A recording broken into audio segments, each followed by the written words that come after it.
Hello guys, welcome back to another video. In this video, I will solve your problem that whenever you want to set up your Google Authenticator app, you see that error, key value is too short. So first of all, simply open your Gmail.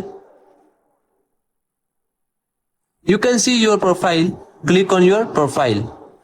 Then select any Gmail. And when you select any Gmail, click on manage your Google account. You can see security and sign in as the second option, click on it. Now scroll down and click on two-step verification. Now you will need to add your screen lock or fingerprint here.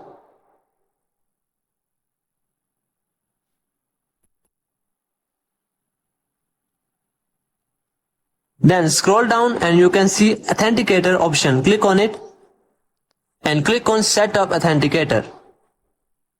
Now you will be given a scanner. Ignore that scanner and click on Can't scan it. Now you can see that long code. Simply copy that code and come back to your Google Authenticator app.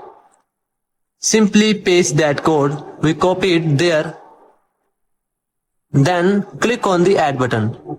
So that's all. It will be solve your problem. If you like that video, subscribe to our channel and also comment whether your issue was resolved or not.